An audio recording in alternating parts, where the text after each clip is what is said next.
Bueno, buenas tardes a todos. Muchas gracias por estar aquí presentes.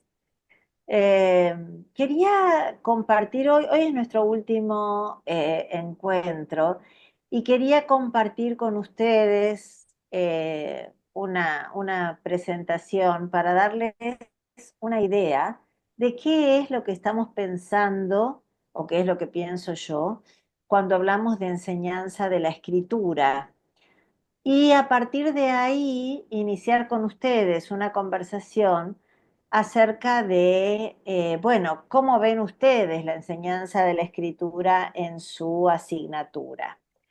En principio, déjenme decirles que desde mi perspectiva, la enseñanza de la escritura en el marco de una asignatura propia de una carrera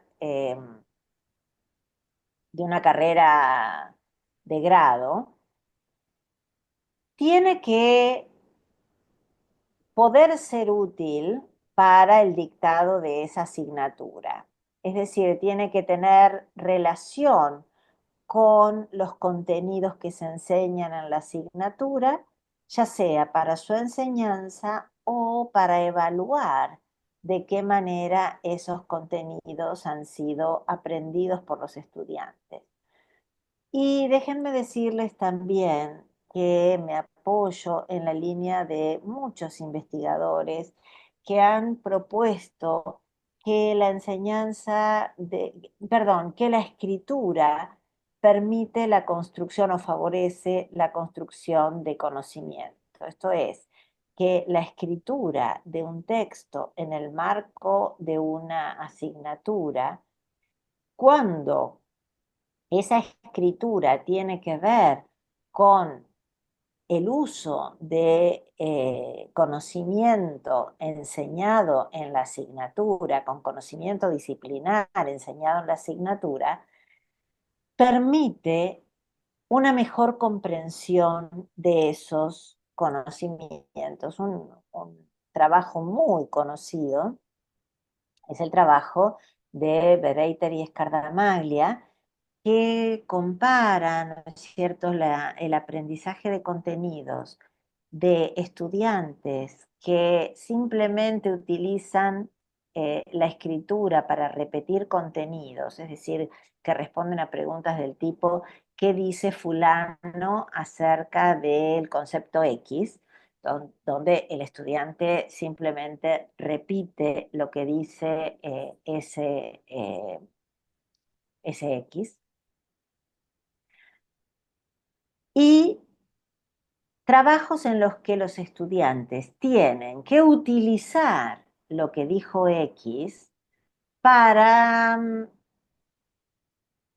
analizar un caso, por ejemplo, para explicar lo que ocurre en una determinada realidad que demande de la aplicación de esos contenidos o de ese conocimiento para poder ser comprendida. Entonces, en este último caso, lo que se observa es que el aprendizaje de conocimiento disciplinar se incrementa. Digamos que el estudiante aprende mejor ese conocimiento desarrollado en el marco disciplinar. Desde otra perspectiva, desde la perspectiva de la sociología del conocimiento de Bernstein, de Basil Bernstein, y desde la perspectiva del desarrollo del lenguaje desde Halliday, lo que podemos ver o lo que se entiende es que el conocimiento es recurso para perdón, el lenguaje es recurso para la construcción de conocimiento. Es decir, que solamente cuando utilizamos lenguaje podemos desarrollar conocimiento o hacer aprendizaje de conocimiento.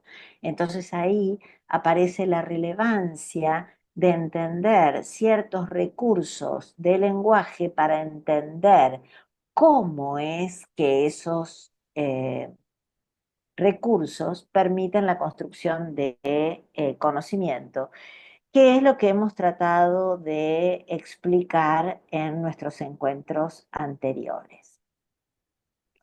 Pero lo que vamos a ver hoy entonces sobre esta base es cómo enseñar escritura o cómo proponemos nosotros, cómo propongo yo que podemos enseñar escritura, qué es lo que deberíamos tener en cuenta. Para eso les voy a compartir una presentación que voy a tratar de exponer de manera clara, pero lo más breve que me sea posible, porque mi interés es que conversemos acerca de esto y que ustedes me digan cómo lo piensan para su asignatura. Antes de empezar, yo les había pedido que formularan consignas de escritura. ¿Pudieron hacerlo? ¿Pudieron formular consignas de escritura para sus asignaturas? Sí, algo hicimos. Bueno, ya algo habíamos hecho en la presentación anterior. Hacia el final había alguna consigna de escritura y pensamos alguna más.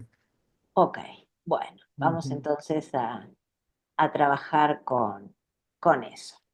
Entonces, la pregunta que primero quiero hacerme es ¿qué enseñamos? ¿Qué enseñamos cuando enseñamos lectura y escritura? Lectura y escritura como competencias discursivas, pero a partir de textos como instancias de géneros discursivos.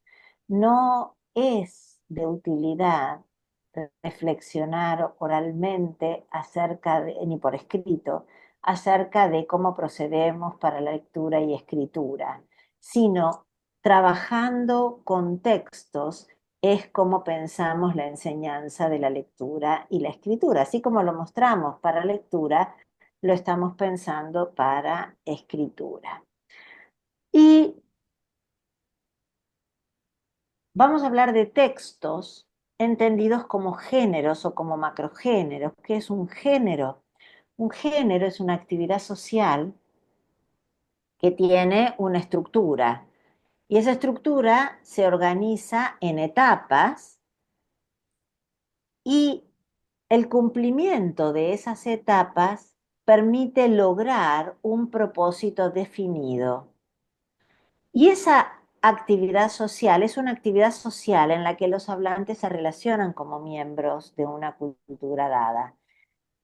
Pero esa actividad social tiene intervención del lenguaje en mayor grado o en menor grado. Por ejemplo, podríamos hablar de una actividad social como ir al supermercado, donde el lenguaje tiene que Mm. ver con la selección de los objetos que vamos a comprar, porque leemos sus etiquetas, por ejemplo, y la interacción que se da en la caja para lograr el pago.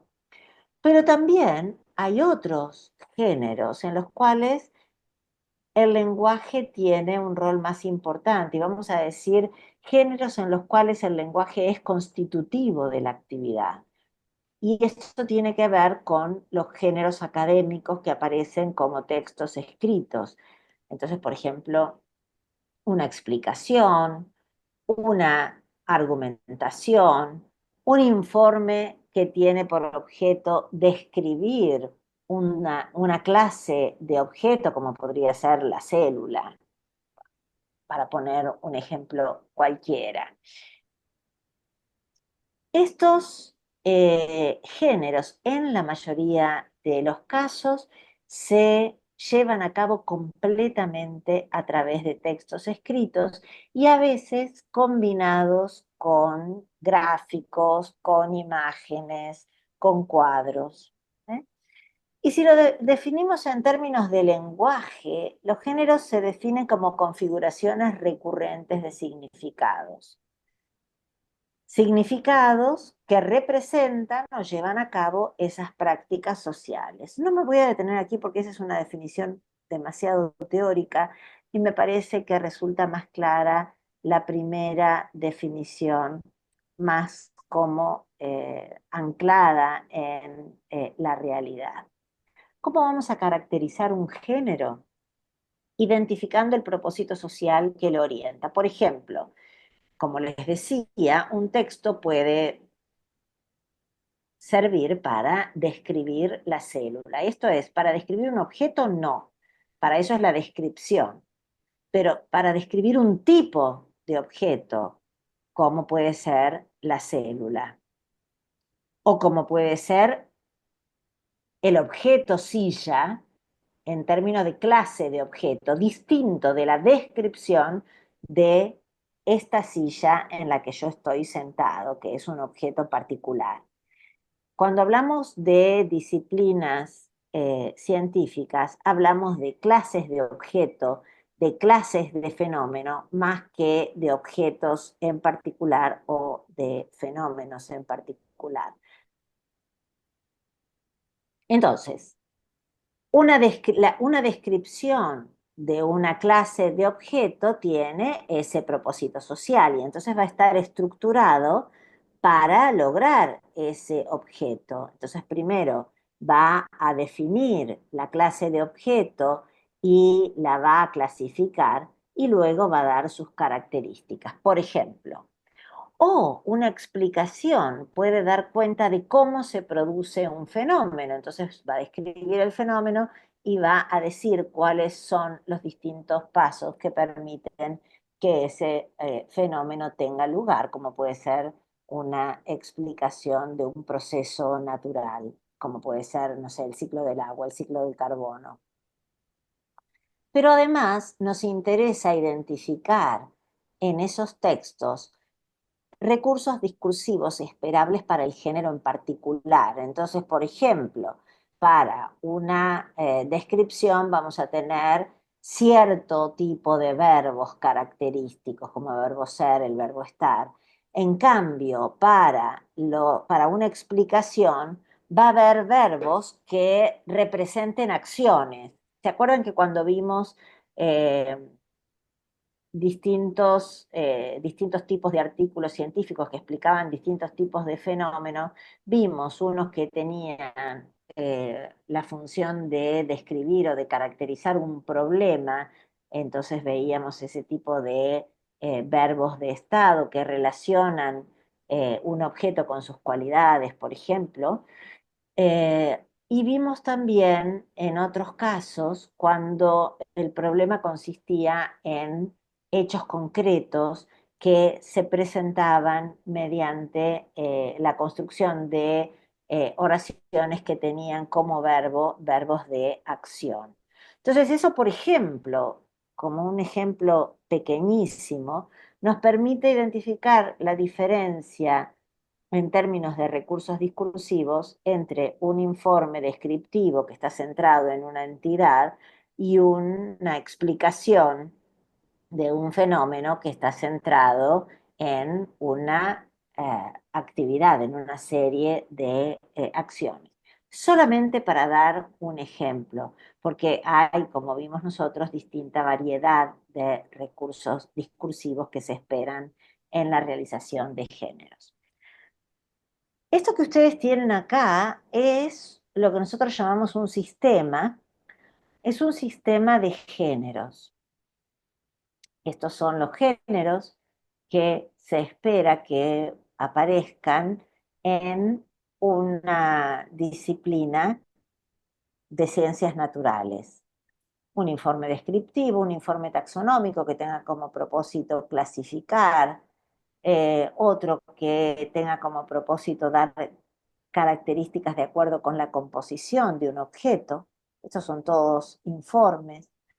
Otras argumentaciones que pueden tener una perspectiva, como la justificación, donde el autor presenta una tesis y una serie de argumentos y luego reitera la tesis, o textos en los que se discutan distintas posiciones acerca de un tema para seleccionar, de un problema para seleccionar una única posición que luego se argumenta, o el debate que consiste en rechazar la posición de un otro para proponer la propia propuesta acerca de un fenómeno determinado.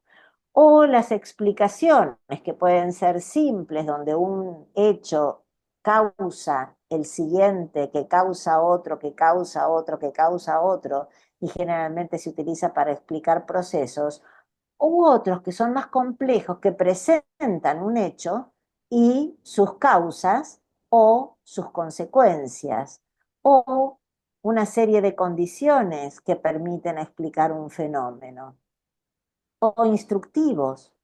Entonces, informes de procedimientos, informes procedimentales, que pueden ser específicos de algo de algo que se hizo, como por ejemplo en materiales y métodos en una investigación, o un informe procedimental genérico, como lo que se suele hacer para dar cuenta de una actividad determinada. Y en historia tenemos otros tipos de géneros como la autobiografía, la biografía, otra vez las explicaciones que permiten encontrar los mismos tipos de explicaciones que en ciencias naturales, o lo que tiene que ver con la argumentación, es decir, con la función de persuadir, otra vez justificación, debate y discusión. Pero en ciencias suele ocurrir que esos distintos géneros pueden combinarse entre sí para lograr un propósito global que vaya más allá de los propósitos locales. Entonces, en esas combinaciones dar lugar a lo que nosotros vamos a llamar macrogéneros, como por ejemplo un artículo científico en el que cada apartado se realiza a través de un género específico, o lo mismo lo que pasa con los análisis de casos, con proyectos profesionales, con planes de negocios, con informes económicos, con la descripción de flujograma, con la memoria descriptiva, que son todos géneros que hemos encontrado en distintas asignaturas de distintas carreras universitarias. Entonces, lo primero que hacemos es identificar un género, es decir, bueno, ¿qué quiero yo que el estudiante escriba? Un texto que sea instancia de un género X o de un macrogénero X.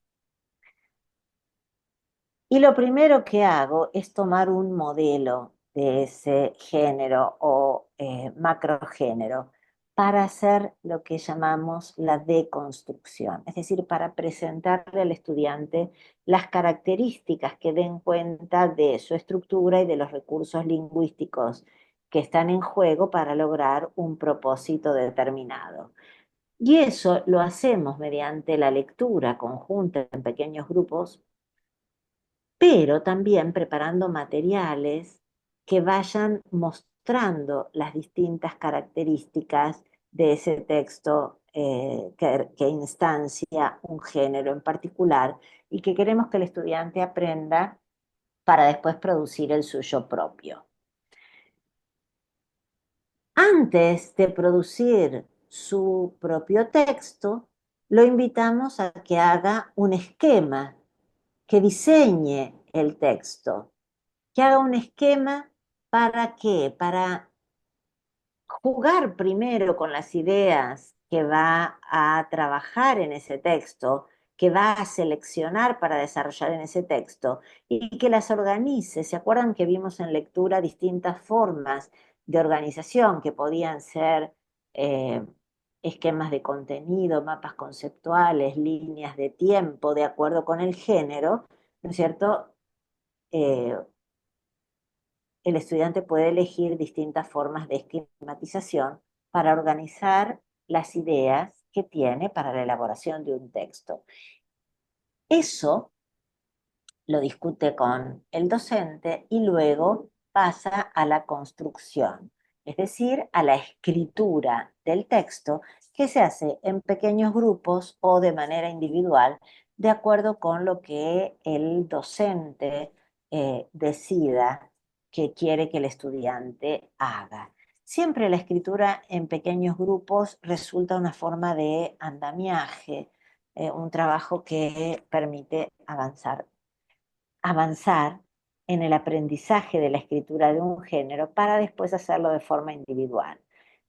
La escritura conjunta está prevista sobre todo para la enseñanza en el nivel secundario y en el nivel primario de los últimos años de la primaria. Escritura conjunta entre el docente y los estudiantes de un texto que instancia un género determinado. En la universidad no podemos hacer eso porque no tenemos tiempo y porque los textos son además sumamente extensos y complejos. Entonces, no tenemos que perder nunca de vista que la asignatura en la que ustedes están trabajando no es una asignatura de tipo taller. Vamos a aprender ahora a escribir el género tal y después vamos a aprender a escribir el género cual para después pasar a aprender el género XX, sino que ustedes están enseñando a los estudiantes a escribir un género para que manejen los contenidos de la disciplina y entonces lo puedan utilizar con distintos objetivos. Entonces, vamos a enseñar a escribir un texto, un único texto que instancie un género o un macrogénero en particular. Y esos textos suelen ser extensos y no hay tiempo entonces para hacer escritura conjunta. Y como tercer paso, lo que aplicamos es la enseñanza de la edición. Si nosotros enseñamos a leer un texto y enseñamos a escribir un texto, también tenemos que enseñar a editar un texto. ¿Qué es editar un texto? Nunca la primera versión que se escribe de un texto es la versión final. Y eso ustedes lo saben si han escrito textos. ¿Qué hace el escritor experto? Elabora su texto, lo deja descansar y luego lo revisa para ver si se entiende lo que quiso escribir, si tiene una estructura adecuada, si, bueno, y yo les iba a decir si los recursos lingüísticos utilizados construyen significado de manera clara. Y esto es ver si se entiende el texto. ¿Qué ocurre cuando nosotros hemos enseñado de construcción? Dijimos que mostramos la estructura del texto y mostramos cómo ciertos recursos del lenguaje son relevantes para la construcción de ese género. Cuando enseñamos a editar un texto, enseñamos al estudiante, a los estudiantes, a observar si ese texto tiene la estructura que esperábamos que tuviera, es decir, una estructura similar o igual a la del texto modelo,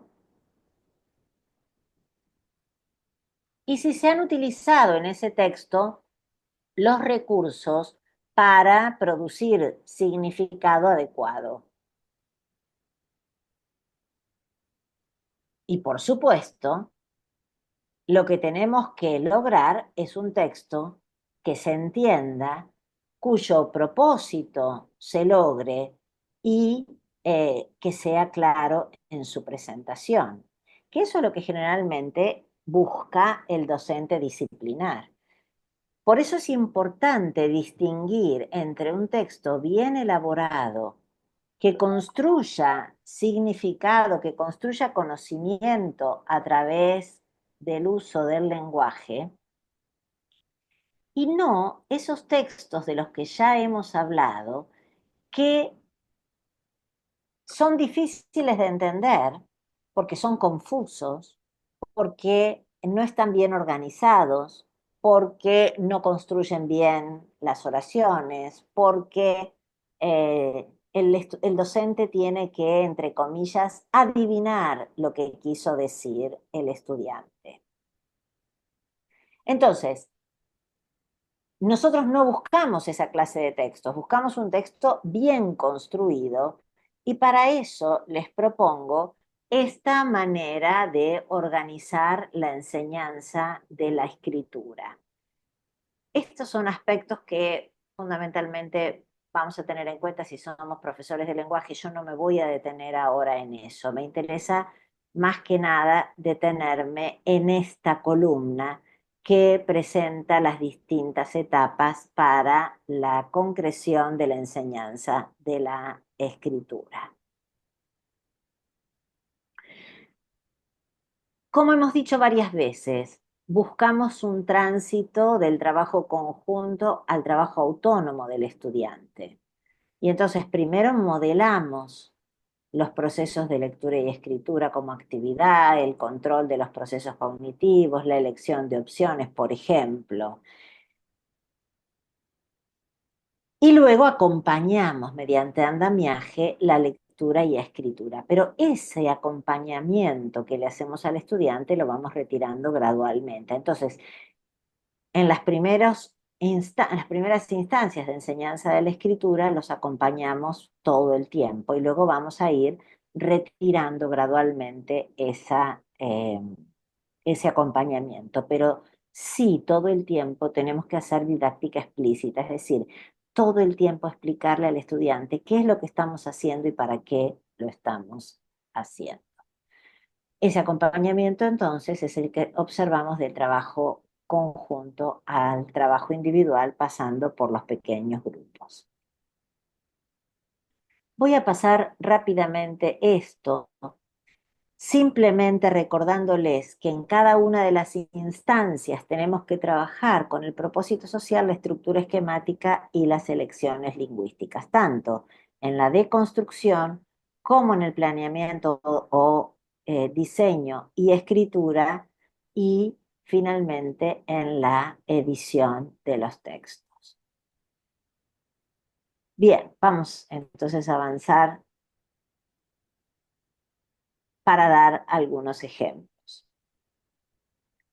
Como dijimos, propósito social, estructura y recursos discursivos esperables. Vamos a partir, por ejemplo, de una explicación secuencial que da cuenta de cómo ocurre un proceso presentando una serie de eventos vinculados por relaciones temporales. Los eventos son hechos que se dan de manera sucesiva o de manera simultánea, es decir, organizados temporalmente, y relacionados también a través de la causalidad, es decir, los eventos que ocurren primero son causa obligada de los que siguen, de los que ocurren después. Para la deconstrucción, vamos a tomar como ejemplo un texto que da cuenta del ciclo del agua. No lo voy a leer, salvo que después ustedes me lo pidan, porque es un texto clásico que todos hemos conocido hemos visto en la escuela. Y vemos, como vimos en la lectura de los artículos, que nos interesa detenernos en las entidades, de qué se está hablando. Y acá lo que vemos es que se habla del agua en estado líquido, otra vez del agua, luego del agua evaporada, el vapor de agua. Luego del agua, otra vez cuando vuelve a caer sobre la superficie en forma de lluvia o nieve. Es decir, que pasamos desde el agua en estado líquido, pasamos al agua en estado de evaporación y luego volvemos al agua en estado líquido. A ese ciclo que se da en la naturaleza le llamamos ciclo del agua. ¿Eh? Entonces vemos cómo el agua, el ciclo del agua y los distintos estados en los que el agua se manifiesta en ese ciclo son las entidades que interesan que reconozcamos, porque eso nos va a permitir ver que de eso es de lo que trata el texto. Y vamos a ver que hay una cantidad de verbos asociados a esa entidad que en general tienen que ver con actividades salvo el primero, el total del agua está distribuido entre grandes masas de agua. Después tenemos el agua circula, el agua absorbe la energía del sol, comienza a evaporarse, se evapora y etcétera. Una serie de actividades que lleva a cabo el agua para lograr cumplir ese ciclo. Entonces tenemos que hay una serie de actividades que se relacionan temporal y causalmente entre sí. El agua en estado líquido, luego la absorción de la energía solar, el agua absorbe energía solar, a partir de ahí se evapora, esa agua se eleva y se acumula en las nubes y luego se enfría para precipitar en forma de lluvia o en forma de nieve. Entonces tenemos una serie de eventos que se vinculan entre sí, no solamente temporal, sino causalmente, porque uno causa el que sigue. Y con esta precipitación, en este caso hablamos de ciclo porque se vuelve al estado inicial. Cuando precipita, volvemos al agua en estado líquido. Entonces tenemos un texto que explica cómo ocurre un fenómeno. El fenómeno es precisamente el ciclo del agua y tenemos dos secuencias explicativas. El primer ciclo, el que acabamos de ver esquematizado, cómo el agua absorbe la energía solar, se evapora, luego se condensa, se produce la precipitación y entonces vuelve al estado líquido. Y una segunda secuencia explicativa en la que se observa cómo el ciclo del agua se da también en los organismos vivos, porque los organismos incorporan el agua que procesan y luego eliminan a través de desechos o a través de transpiración y respiración. Entonces, ahí tenemos una estructura que da cuenta del ciclo del agua, que da cuenta de la explicación secuencial, cómo se organizan los significados en esa estructura y qué recursos típicos observamos en un género tan sencillo como este. Vemos que generalmente estos textos suelen estar acompañados por imágenes que permiten reconstruir textos del mismo tipo. Entonces, una vez que vimos eso, hacemos la propuesta de escritura. A partir del siguiente esquema, elaborar una secuencia explicativa que dé cuenta de la formación de un meteorito. Entonces, podemos darles a los estudiantes un esquema que les permite hacer su diseño a partir del cual elaboran el texto. Y finalmente les presentamos una guía de edición que le tenemos que enseñar cómo usar y que hace una serie de preguntas acerca de la estructura esquemática, de los recursos gramaticales y de la adecuación normativa para ver para que los estudiantes tengan una orientación acerca de qué es lo que tienen que preguntarse acerca de su texto.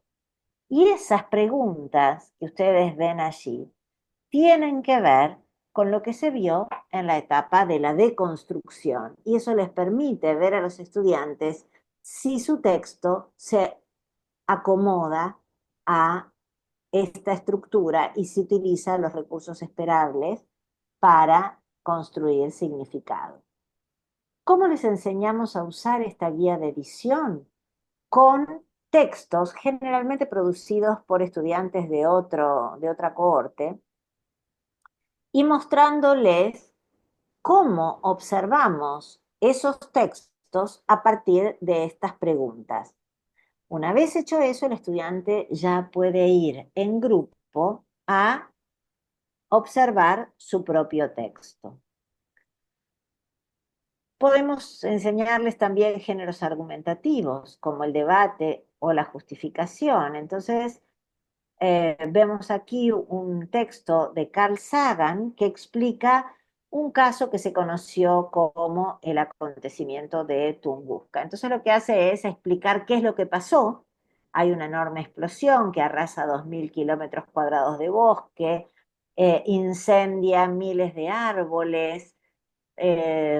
Bueno, y hay una serie de eventos que tienen lugar en ese fenómeno y se pregunta, digamos, qué es lo que causó este fenómeno. Entonces dice que algunos científicos expusieron una explicación, pero que no hay evidencia para sostenerla. Luego presenta otra, no hay evidencia para sostenerla, hasta que presenta la suya propia, que es la que adopta y argumenta. Vean ustedes que el texto era bastante extenso y aquí lo tienen ustedes sintetizado en un esquema que da cuenta de la estructura esquemática.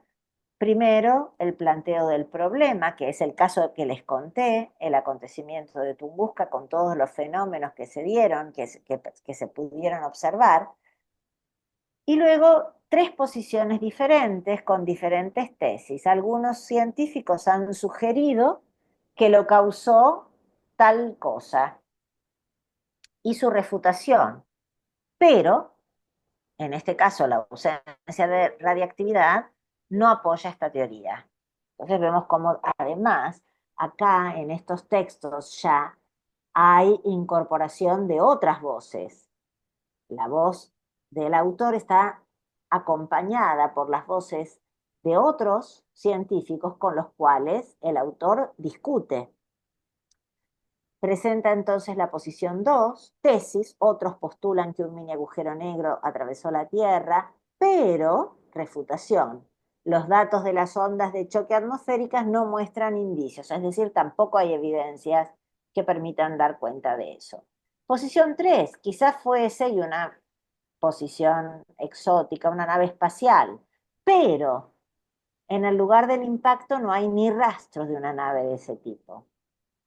Sintetiza las posiciones, se han propuesto todas estas ideas, algunas con más o menos seriedad, ninguna de ellas está firmemente apoyada por la evidencia. Fíjense ustedes entonces la introducción de otras voces, el uso de contraexpectativa, pero, y el uso de la negación. No, no, no, ni ninguna. Se niega lo que dicen otros autores y se justifica por qué se lo niega, para luego presentar la propia explicación,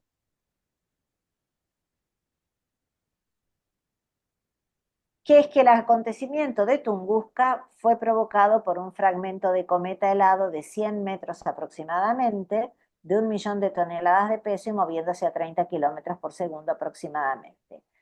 Para poder sostener y defender esa idea, presenta dos argumentos. Primero, explica cómo está compuesto un cometa. Y entonces, como parte, parte de la evidencia que permite sostener que fue un cometa el que chocó con la Tierra y provocó este desastre, señala, después de haber presentado la composición, que fragmentos típicos de la composición de un cometa se encontraron esparcidos por la zona. Y un segundo argumento que dice en el que se plantea que muchas veces hay lluvias de meteoritos y que esos meteoritos ocurren en los mismos días del año. Entonces dice, el 30 de junio de 1908, que fue el día del acontecimiento de Tunguska, fue el día correspondiente a la lluvia del meteorito tal relacionado con tal cometa. Entonces, para cada argumento presenta un fundamento, una explicación, y luego la evidencia que surge, de la cual surge la posibilidad de sostener la tesis que se había propuesto. Finalmente, el refuerzo de la propia posición parece que el acontecimiento de Tunguska fue causado por un pedazo de cometa Encke, un trozo bastante más grande que los diminutos fragmentos que causan estas lluvias de meteoritos, resplandecientes e inofensivas.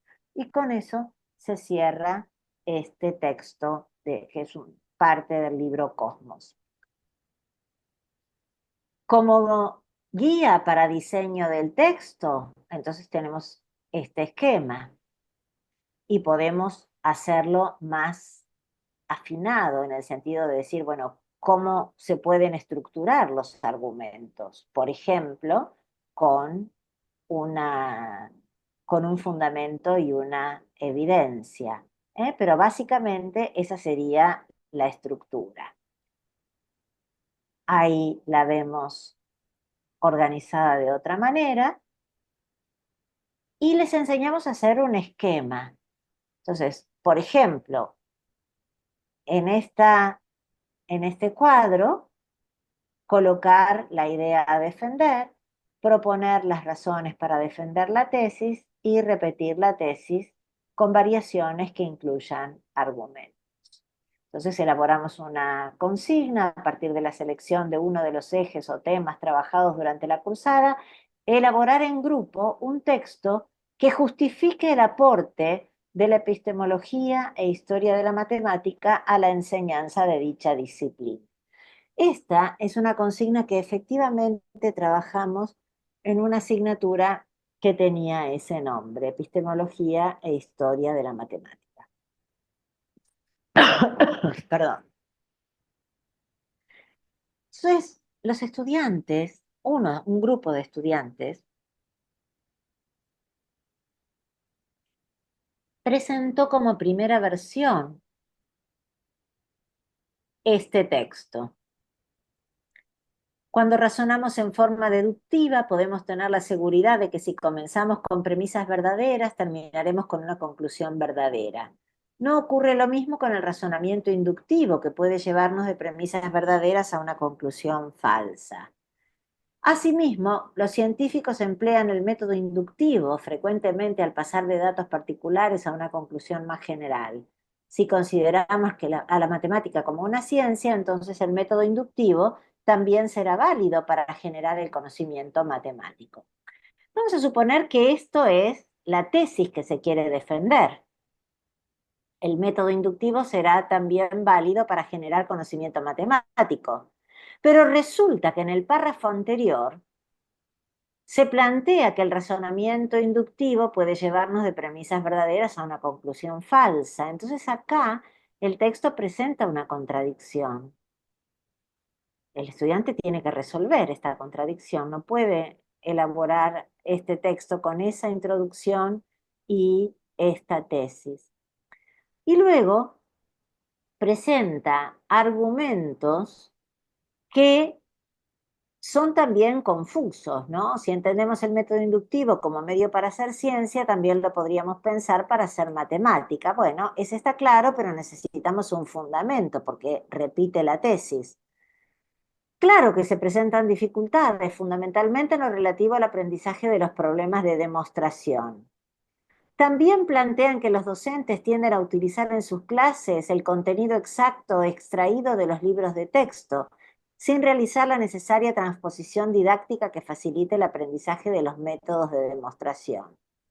Entonces, a partir de ahí explican cómo se hace el razonamiento inductivo en esos métodos de demostración, en un texto que si ustedes después detienen la grabación y lo leen con detenimiento, van a ver que es bastante poco claro. Y todo esto para llegar a a un refuerzo de la tesis, el método inductivo será válido para la generación de conocimientos, por lo tanto, desde la enseñanza de la matemática debemos crear las condiciones para que esto suceda. Entonces, si bien acá aparentemente hay una estructura argumentativa, el texto es tremendamente poco claro y no presenta y defiende una tesis con claridad. Bueno, hicimos con los estudiantes todo el proceso de trabajo de edición, para lo cual les presentamos y les enseñamos a usar esta guía de edición, donde, si ustedes después lo leen con detenimiento, hay una serie de preguntas que apuntan a ver si la estructura esquemática es adecuada, si el tipo de lenguaje utilizado es adecuado, si los recursos de lenguaje son adecuados y si hay adecuación normativa. Y luego de ese trabajo obtuvimos textos como este que ustedes tienen acá. En la enseñanza de la matemática se pueden utilizar diferentes métodos para producir conocimiento. Uno de ellos es el método inductivo. En primera instancia, el método inductivo se utiliza como herramienta a la hora de hacer ciencia. Los científicos quienes emplean este método son quienes pasan de datos limitados a una conclusión más general. En este sentido, Ocaya 2002 menciona, y hay una cita de este autor. En segundo lugar, quienes hacen ciencia, es decir, los científicos, generan líneas de investigación a través de la experiencia, reafirmando que la ciencia emplea el método inductivo. En consecuencia, la tarea del científico es generar estrategias, ya sea trabajar con casos particulares y comprender cómo pasar de esos casos particulares a una propiedad común, conjetura o hipótesis, como así también establecer analogías entre una situación y otra, logrando la necesaria generalización, parte fundamental del método inductivo. Entonces, explican cómo se va del caso particular a la generalización, ¿verdad? Finalmente, los estudiantes son científicos en el aula. Dentro de su labor para generar conocimiento matemático, parten de la experiencia para poder obtener una conclusión general. En conclusión, la ciencia utiliza el método inductivo a la hora de crear conocimiento. Los científicos son aquellos que utilizando este método, partiendo de la investigación y de la experimentación, logran construir conocimiento. Los estudiantes actuarán como científicos dentro del aula para poder generar conocimiento matemático partiendo de experiencias particulares a generales. Yo no voy a sostener que este sea un texto perfecto, pero fíjense que comparado con el que vimos antes, es tremendamente diferente y ha presentado un progreso muy alto en términos de competencia para la elaboración de una justificación. Cabe señalar que los autores del primer texto son los autores de este texto, de esta segunda versión de ese texto. Y llegaron a esta versión a través del uso del procedimiento de edición que les enseñamos. Entonces, mínimamente la presentación de un par de ejemplos muy sencillos, porque si ustedes quieren después les muestro un macrogénero, pero me parece que para tener una idea acerca de cómo les estamos proponiendo trabajar, esto es suficiente, no tenemos tiempo de profundizar en el análisis de macrogéneros. Yo les puedo mostrar, como les digo, un ejemplo si ustedes me lo piden después. Pero me interesaría abrir la discusión y escucharlos a ustedes decir qué piensan de enseñar de esta manera la escritura y qué me pueden decir de los resultados que les mostré con este caso particular. Por supuesto que un solo caso tampoco nos permite la generalización, pero confíen en que nosotros partimos de una cantidad de casos individuales y a partir de eso elaboramos estadística que nos permite decir que cada vez que usamos este procedimiento de enseñanza para enseñar a escribir un género, o un macrogénero nos ha dado resultados importantes que marcan una diferencia grande entre la segunda versión y la primera versión del texto. Bueno, hago silencio y escucho todo lo que ustedes quieran decir.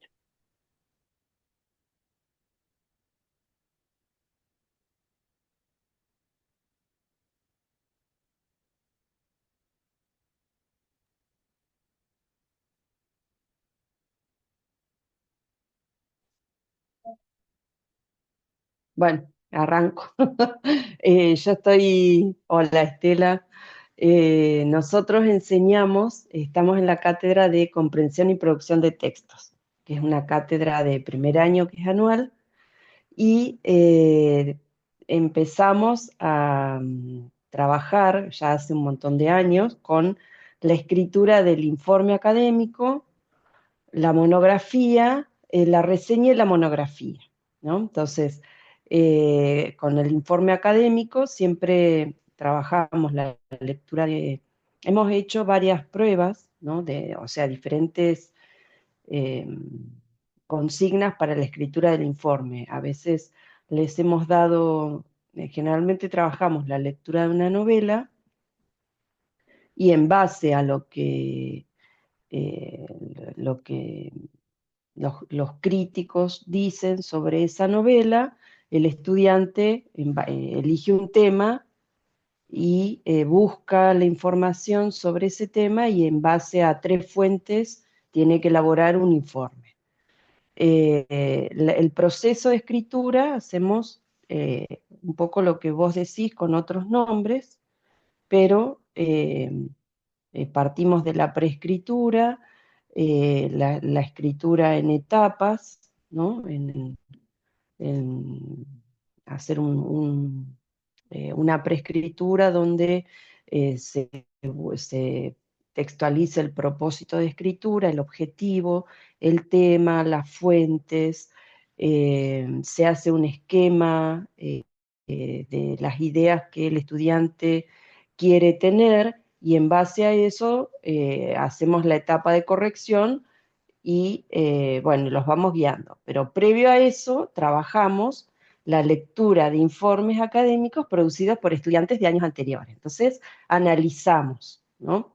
Las partes del texto, el género, estudiamos en profundidad el género informe académico, cuál es el objetivo, las características, y bueno, Claro, nos eso te iba a lleva... decir, eso Viviana te iba a decir, estaba buenísimo todo lo que venías diciendo, pero yo te iba a recomendar precisamente partir primero de que ellos vean cómo se espera que sea el texto. Esto que vos decís, ver informes de estudiantes de años anteriores que hayan obtenido una buena calificación. Yo siempre Sí, sugiero sí. mostrar lo mejor Sí, sí, posible. seleccionamos textos que son bien, que están bien escritos, ¿no? Claro, Y que o son lo mejor producidos posible. sí, sí, los mejores textos. Siempre seleccionamos los mejores textos y analizamos esos textos. Analizamos en función de, bueno, cómo presenta el tema, cómo menciona a los autores, cómo introduce la voz de los autores en ese desarrollo, cómo va haciendo la progresión temática. Pero al momento de escribir el estudiante, no sigue esos modelos. Eso es lo que nos pasa. No Bueno, sigue, es como que se exacta, olvida de lo que decimos, pero si tenés el modelo ahí, sí, ¿por sí, qué pero no seguís? piensen, ¿por Fíjate qué? cómo, y además Piensen, ay, nos desespera. no, pero No, a a ver, veces nos frustra. fíjense lo que yo les acabo de mostrar responde a esto que está diciendo Viviana. Si nosotros le mostramos cómo se hace una justificación con un buen texto, un texto de autor, le mostramos cómo formula la tesis, cómo presentó los argumentos, cómo, etcétera. ¿Qué pasó que después hicieron ese texto tan confuso? Piensen que hay una cantidad de demandas cognitivas que tiene el estudiante o lo que tienen los estudiantes a la hora de producir un texto. Y que por eso también la idea es separar el diseño de la redacción del texto y decir, bueno, ¿por qué? Porque una de las tareas que tienen que hacer es organizar las ideas. Entonces, bueno, pensar qué es lo que voy a escribir y, dicho en criollo, ¿qué voy a poner primero? ¿Qué voy a poner después? ¿Qué voy a poner primero? En este caso será cuál es la tesis que voy a formular, cuáles van a ser los 2 o 3 argumentos, cómo voy a organizar esos argumentos, qué ideas voy a organizar, voy a ponerles un fundamento y evidencia, cómo los voy a organizar. Entonces, hacer un plan, pero aún así, supongan ustedes, hacer un plan es un ejercicio tremendamente difícil, pero supongan ustedes que el estudiante lo hace bárbaro. Aún así, poner por escrito eso que pensó en escribir exige un trabajo cognitivo muy alto, porque a la vez que va armando oraciones, piensen ustedes, va armando oraciones para construir el primer párrafo, por ejemplo, tiene que tener en mente la idea que va a desarrollar en ese primer párrafo. O sea, por más que esté puesta en el esquema, lo tiene que estar pensando mientras lo escribe. Entonces, tiene que seleccionar recursos lingüísticos, porque estas cosas ocurren no porque nos lo propongamos. Ay, yo voy a elegir recursos lingüísticos para elaborar un texto. No, simplemente ocurre y ocurre de manera inconsciente, dice Halliday. Digamos, cuando la lingüística sistémico-funcional describe los distintos sistemas de lenguaje que propone que a partir de ellos el hablante selecciona para elaborar su texto, no es que cuando aprendimos a hablar nos enseñaron que había este sistema y entonces nosotros nos aprendimos de memoria este sistema y entonces después decimos, ay, voy a elegir este recurso y ahora voy a elegir este recurso. No. Entonces, todo eso ocurre de manera simultánea en nuestra mente mientras nosotros vamos escribiendo. Entonces, es muy difícil, hay que tener mucha experiencia para que un texto quede escrito de primera vez. Y eso ocurre solamente en casos de escritores muy expertos que estén escribiendo un párrafo de su especialidad en un género ya conocido, porque aún así, aunque el escritor sea experto, siempre tiene que volver a ese texto para editarlo, para controlar si realmente tiene la estructura adecuada y si los significados que quiso construir han sido efectivamente construidos. Por eso la práctica del escritor es volver sobre su texto, y a mí no me gusta decir corregir y ya les voy a decir por qué, sino editarlo, digamos, modificarlo, agregando cosas, quitando fragmentos, o sea, agregando fragmentos, quitando fragmentos, corrigiendo, revisando la estructura de una oración, revisando la estructura de un párrafo, reorganizando un apartado completo. Yo no sé si ustedes publican, pero en el caso de que sí lo hagan, tendrán la experiencia de tener que revisar una y otra vez su texto. Entonces, ¿qué piensan ustedes que le pasa al estudiante? En principio el estudiante se enoja, no le gusta revisar. En realidad lo ven como una pérdida de tiempo, no les gusta corregir ese texto. Bueno, Bueno, por yo eso, sí, no, si Viviana me daba la palabra ya, bueno, comentábamos un poquito la experiencia con Milton. Pero sí, sí. dame un Sí. segundito para decir, claro que el estudiante se enoja. Por eso nosotros tenemos que explicar que la edición forma parte del proceso de escritura y tenemos que contarle la experiencia de los escritores expertos para ver si de alguna manera los persuadimos. Pero me guardo otra reflexión sobre la edición para más adelante. Digamos, me gustaría decir unas cuantas cosas más acerca de esto. Dale, María. María, ¿cuántos sos? Porque dice María María L. Marta. Pero Dale. ¿Cómo te Marta se llama dicen? mi mamá, María. Así que sos María. Perfecto, Eh, María, dale. bueno, gracias. Con Milton también estamos en primer año, al igual que Viviana. Lo que pasa que, bueno, estamos en el primer cuatrimestre, entonces muchas de las cosas que comentó Viviana se aceleran, ¿sí? Después de haber trabajado, por ejemplo, la alegoría del sol, la caverna, bueno, la línea previamente el mito, el surgimiento de la filosofía en la Grecia clásica, etcétera, etcétera, cerramos, ¿sí? La unidad con el pedido de un texto que dice algo así. A ver, voy a ver si lo...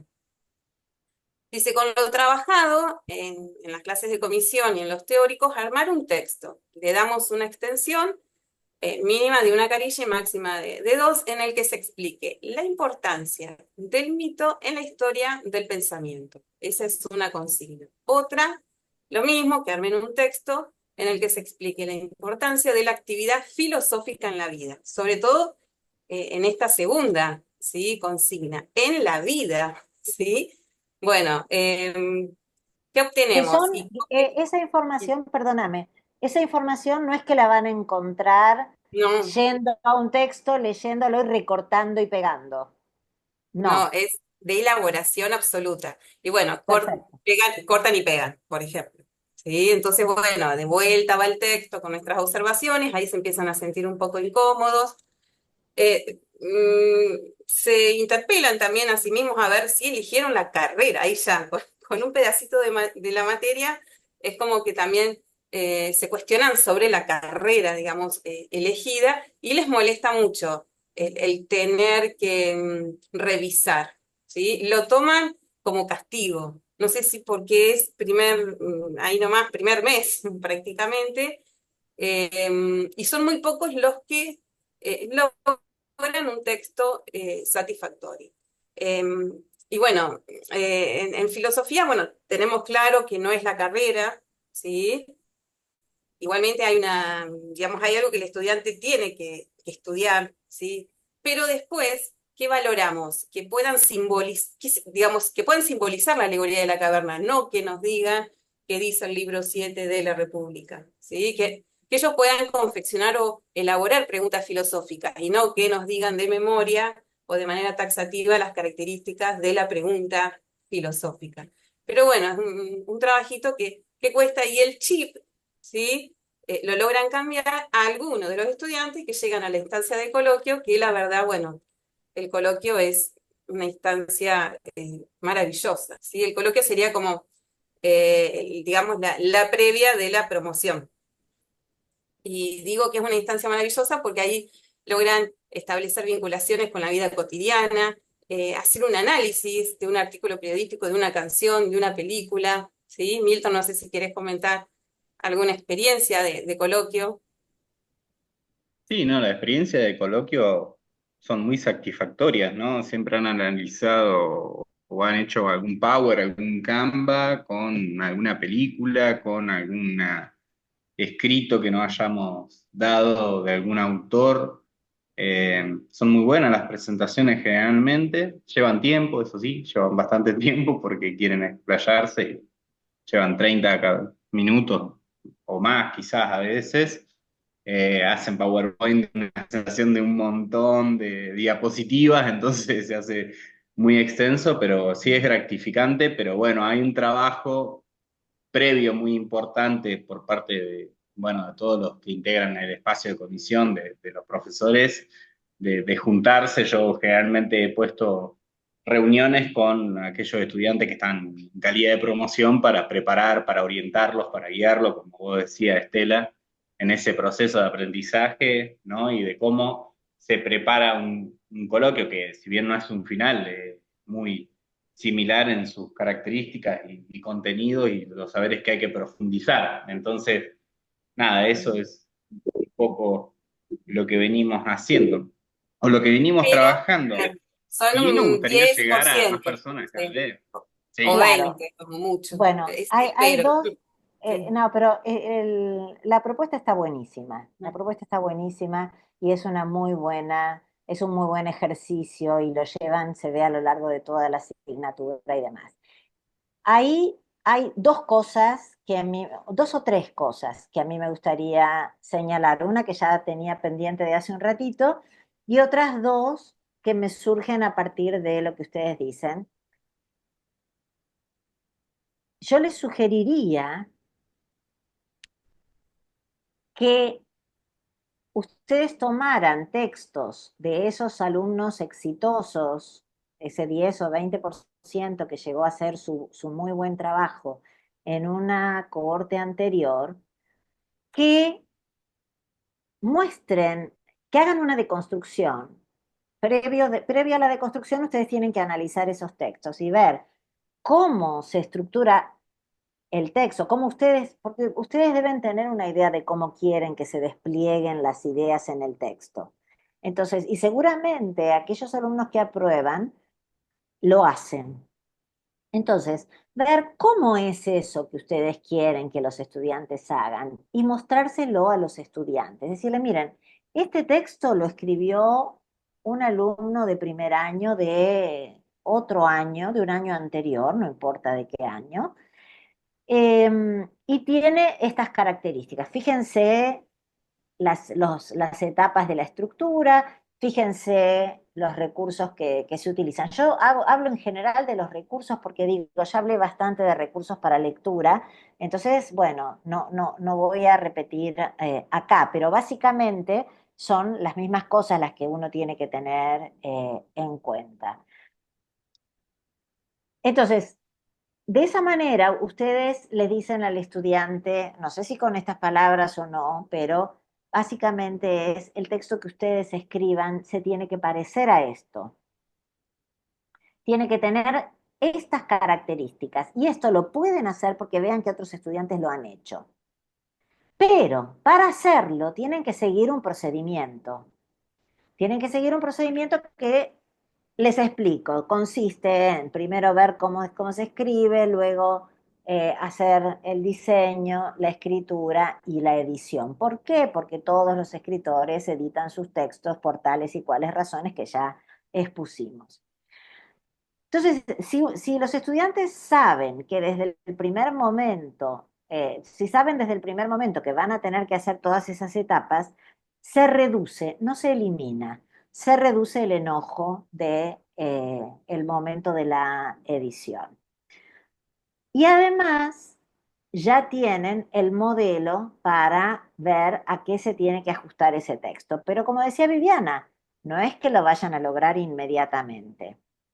Entonces nosotros tenemos que irlos acompañando. Entonces, por ejemplo, pedirles que hagan el diseño y mirar el diseño. No hace falta que nos reunamos con ellos, lo podemos hacer incluso a través del aula virtual. Pero sí tenemos que hacerles algún tipo de comentario acerca de cómo ellos van estructurando su texto. Luego pedirles que elaboren la primera versión y que la entreguen. Si bien nosotros leemos todas las primeras versiones, no las corregimos. ¿Y por qué no las corregimos? Porque en la experiencia de décadas de enseñanza hemos visto que pueden pasar dos cosas. Primero, pueden pasar varias cosas. Primero, el estudiante se enoja seguro, sí.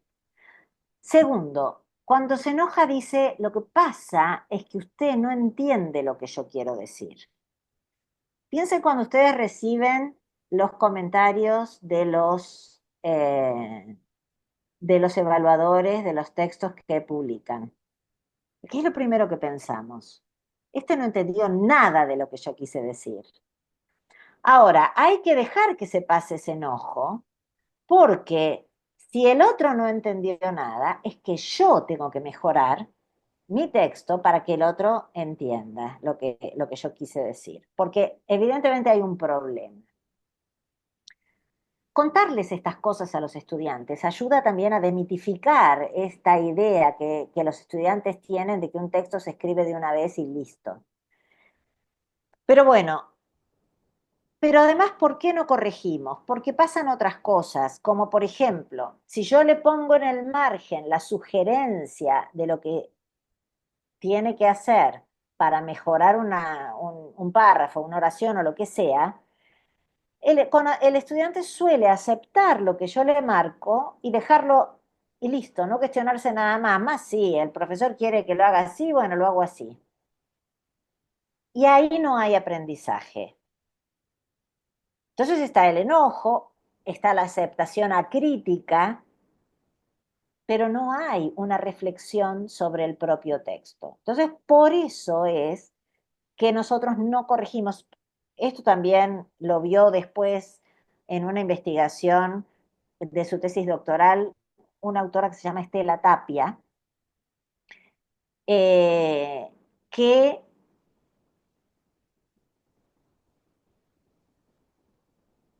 miren, si no es de Comahue, Estela, pero de Río Negro. Bueno, Es de la Universidad de Río Negro de la sede Bariloche. ahí está, Universidad de Río Negro de la sede de Bariloche, gracias.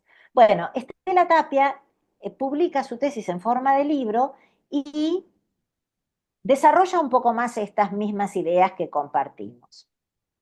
Entonces, por esas razones, yo les recomiendo mucho el libro, no me acuerdo cómo se llama, miro así para allá porque lo tengo en una biblioteca que está por allá, después se lo pongo en la bibliografía que le prometí a Paola que le iba a hacer, pero en marzo, porque no, no tengo tiempo de hacerla ahora, pero lo voy a anotar. Entonces, ¿qué hacemos nosotros? No corregimos, sí tomamos datos, porque nosotros construimos una rúbrica a partir de la guía de edición. Entonces, calificamos de acuerdo con esa rúbrica. ¿Para qué? Para construir esa estadística de la que les hablé. Y entonces les decimos a los estudiantes, miren, vamos a conversar un poco acerca de lo que pasó en general con los textos. Y les comentamos virtudes en general, logros en general, no de cada texto, sino en general, y problemas en general. Y a partir de ahí tomamos un texto que la primera vez será de estos estudiantes, pero preferentemente tiene que ser de una cohorte anterior, para mostrarle cómo aplicamos a ese texto la guía de edición para decidir qué es lo que ese texto tiene que mejorar. Les pedimos a ellos que hagan esas modificaciones, que entreguen, y ese es el texto que vamos a calificar. También lo pasamos por la rúbrica, también luego comparamos lo que obtuvimos y obtenemos esas ventajas de las que les hablé hace un rato. Entonces, cambiamos la mirada de lo que tradicionalmente se conoce como corrección. Les pedimos a ellos que hagan el trabajo, lo aprenden a hacer, mejoran notablemente.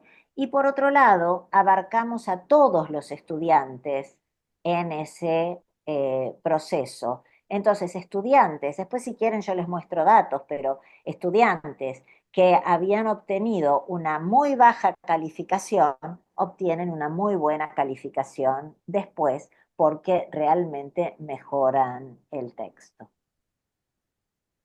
Bueno, eso era lo que Per- quería.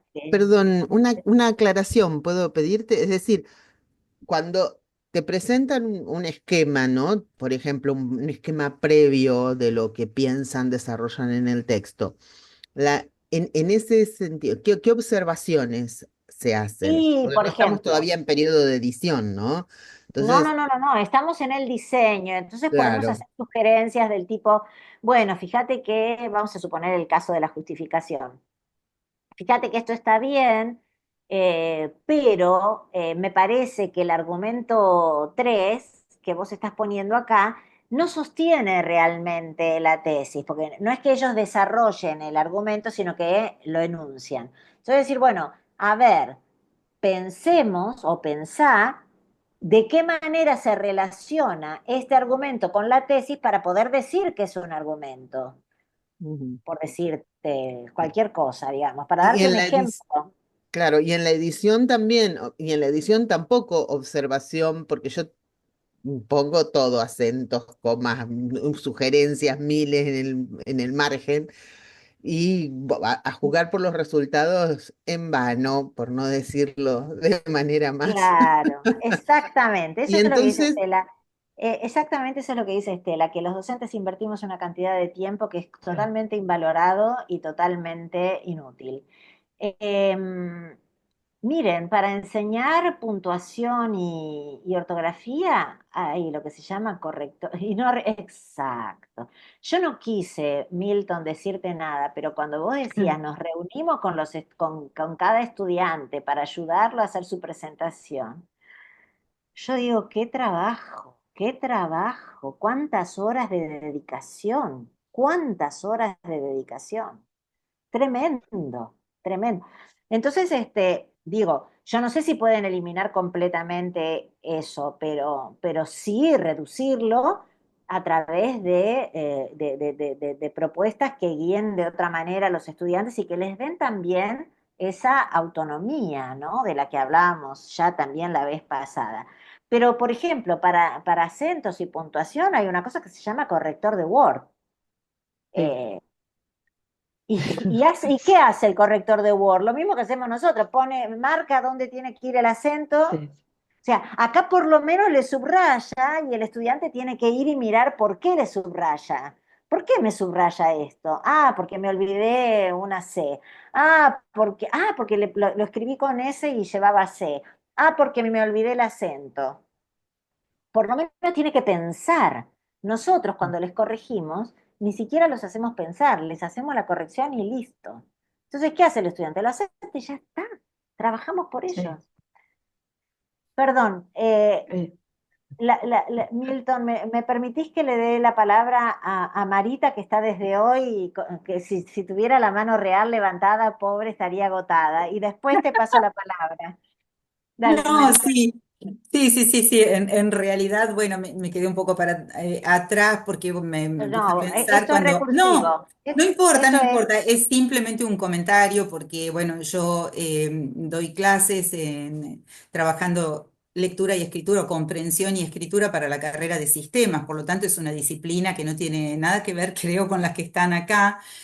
No, pero nosotros, yo te Y cuento que quería, trabajamos sí, en sistema, bueno. trabajamos en ciencia de datos, trabajamos en ingeniería, trabajamos con matemática. Sí, Sí. quería comentar un poco, porque a partir del comentario que hizo Viviana acerca del informe, recordé justamente una de las actividades que era la escritura de un informe. Y bueno, es un tipo de texto muchísimo más sencillo que ese del que se está hablando, porque era una materia del segundo año de la carrera y un informe de tareas, un informe de tareas.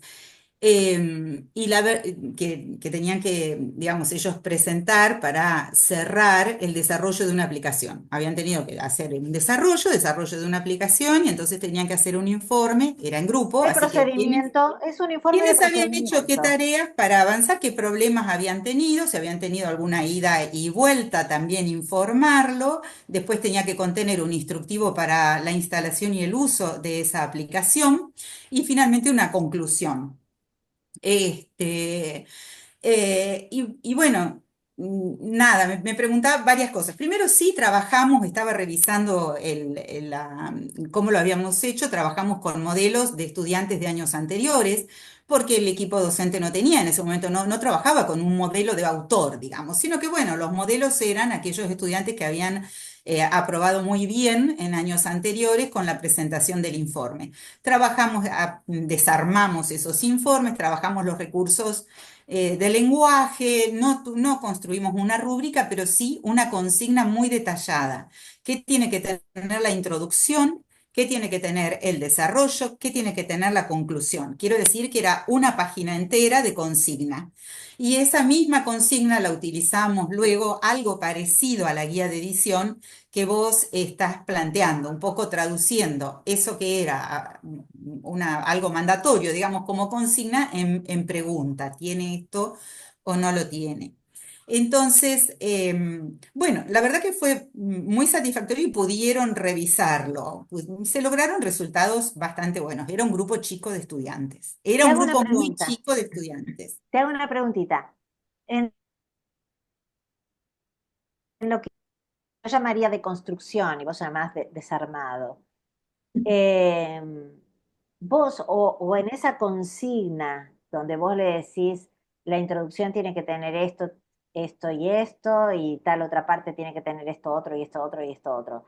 ¿Le mostrás esas partes en los textos Claro, modelo? sí,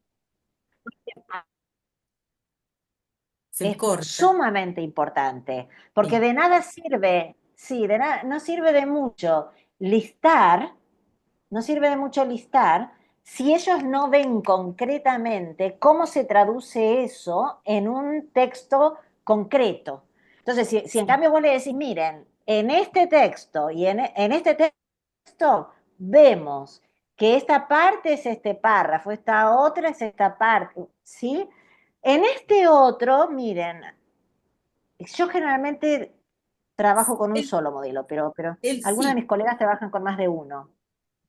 sí, yo creo que acá trabajamos con dos modelos, pero sí, el trabajo fue quizás un poquito a partir de lo que fuimos analizando en estos textos modelos, construimos la consigna. Pero Claro, mi intervención pero, creo que va a otro perdóname, lado. perdóname, pero para mí es muy importante esto que vos estás diciendo y lo quiero compartir con el resto. Digamos, esto que vos decís, a medida que nosotros fuimos analizando los textos modelos, fuimos construyendo la consigna, ok, pero ese proceso lo vivís vos. Ahora, tenés que lograr que también lo vivan los estudiantes, pero a la inversa, es decir, bueno, ven esto que está acá, fíjense, esto es esto en el texto, esto es esto en el texto. Acá, tal recurso y bueno, acá está en el texto.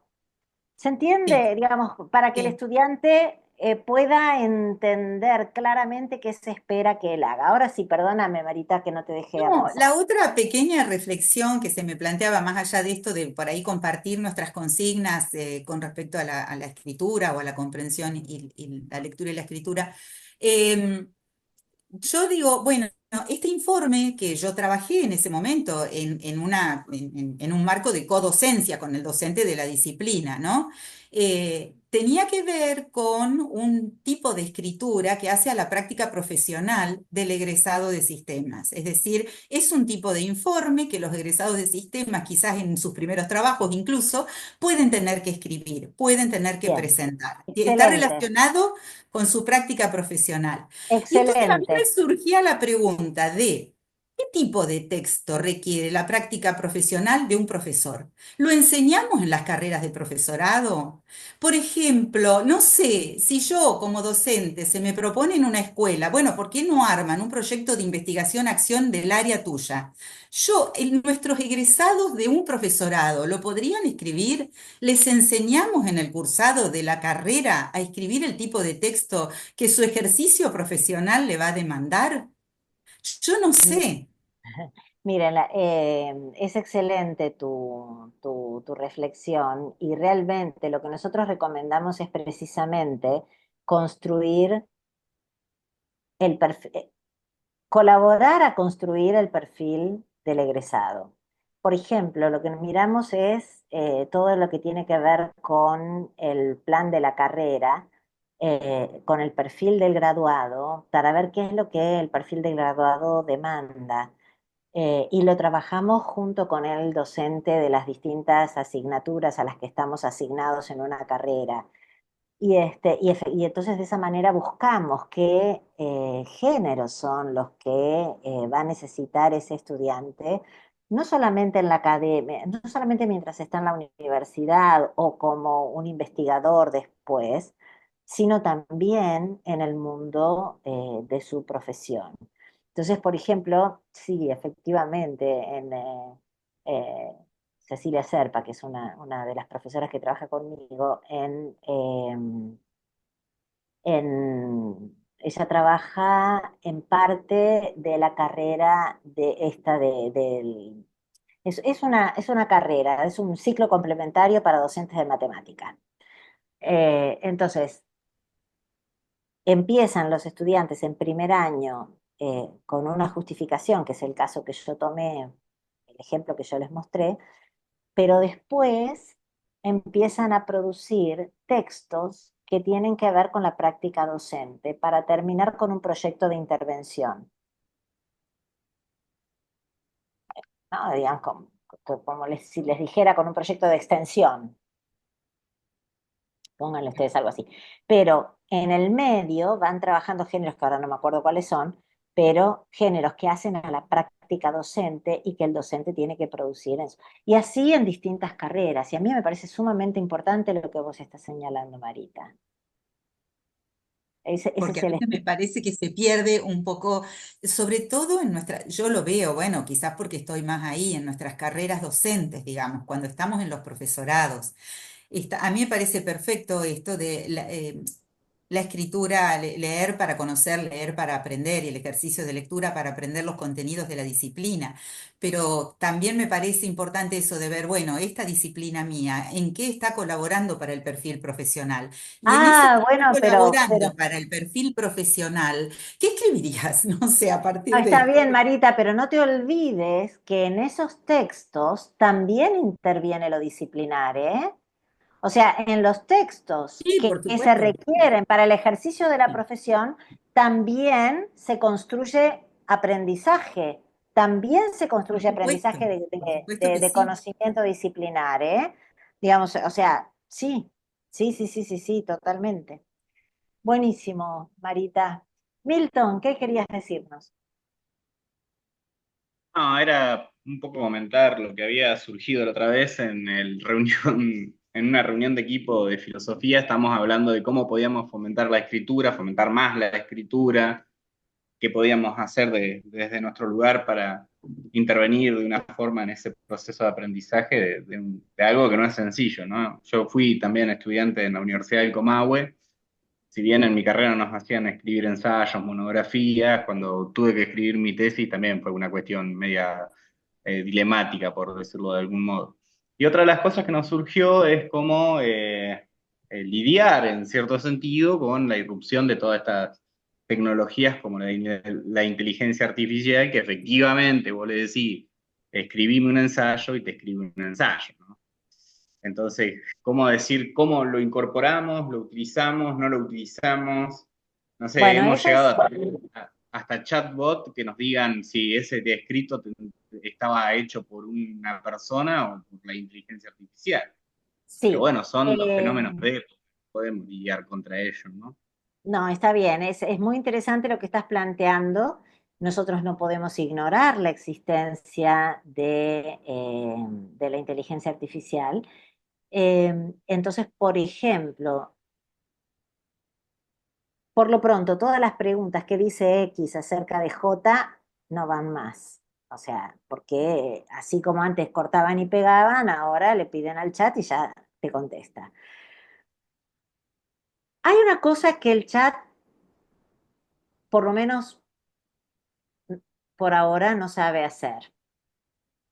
Y es que si yo le pido a un estudiante que escriba el género, nosotros, por ejemplo, en una materia de primer año, Ciencia, Tecnología y Sociedad, les pedimos la escritura de un proyecto. Si uno les dice al chat, escribime un proyecto sobre los basurales a cielo abierto en la municipalidad de Bursaco, un proyecto que me resuelva que solucione el problema tal, el chat va a escribir una propuesta. Ahora, esa propuesta no necesariamente, y yo les diría en general no, porque es lo que nosotros estamos investigando un poco qué es lo que pasa con eso, eh, no responde no elabora un texto con las características que esperamos que el texto tenga, o sea, con las características que la cátedra en la que yo trabajo enseñando escritura pretende que el texto tenga. Entonces, si el estudiante le dice, haceme el proyecto así, y el chat le manda un proyecto, listo, el alumno ya no está probando. ¿Por qué? Porque el texto no tiene las características que tiene que tener. Pero además, por ejemplo, confunde preguntas de investigación de un proyecto de investigación con un proyecto, con las preguntas de un proyecto tecnológico, que se plantea la solución de un problema. Mientras el proyecto de investigación se plantea explicar el problema y se hacen tipos de preguntas diferentes. Nosotros trabajamos todo eso con los estudiantes, les enseñamos a distinguir unas preguntas de otras, unos objetivos de otros, les enseñamos cómo formular un problema. Vos me decís, ¿eso es artificial? No, no sé si es artificial, es el género que les estamos proponiendo. ¿Cómo se construye un problema? Entonces les mostramos un texto, les decimos cuáles son las características, les mostramos cómo se construye, cómo se usa la valoración para construir el problema. A partir de ahí vienen las preguntas, bueno, etcétera. Entonces, el chat no escribe con esas características. Entonces, si el estudiante le pide al chat, bueno, que él se lo pida. Pero después esperamos que el estudiante le corrija al chat y reelabore ese texto. Pero además hay una cuestión que tiene que ver con contenidos. Entonces estaría bueno que los estudiantes le dieran bibliografía al chat para escribir. Pero bueno, en suma, nosotros intentamos varias cosas. En una primera prueba intentamos que los estudiantes aprendan a darle al chat GPT las instrucciones para escribir un proyecto con las características que identificaron en la deconstrucción. Si uno hace eso, el chat responde bien. Pero para eso, el estudiante tuvo que aprender cuáles son las características del género y aprender a enseñarle al chat. Entonces ahí hay todo un proceso de aprendizaje, una cantidad de reflexión que aparece, que se demanda. Bueno, esa es una posibilidad. Otra posibilidad es escribir manualmente el texto, dárselo al chat para que lo edite. Pero otra vez, el chat tiene que saber cuál es la especificidad que tiene que aplicar para la edición, porque si no edita de acuerdo con su criterio, que no necesariamente es el criterio que se propuso en la deconstrucción. Entonces, de una manera o de otra, que estamos explorando cuál es la mejor manera y estamos trabajando con otros investigadores de otros lugares que están más o menos haciéndose las mismas preguntas, eh, para ver de qué manera podemos usar el chat GPT de manera crítica para la construcción de un texto. Cuando tengamos resultados les cuento. Por ahora tienen que esperar. Estamos viendo nosotros también qué hacemos. Pero bueno, pero por suerte no hay mucho trabajo en eso todavía, pero hay colegas, yo hay una colega en Nueva Zelanda que lo está usando, hay otra en Estados Unidos, Mm, hay gente que está empezando a probar estas cosas y con las que estamos charlando mm. para definir qué hacer. Sí, Sí, Gabriela. perdón, no, No, estaba no, pensando por favor. Si no en me paran, relación. yo sigo hablando, o sea, párenme.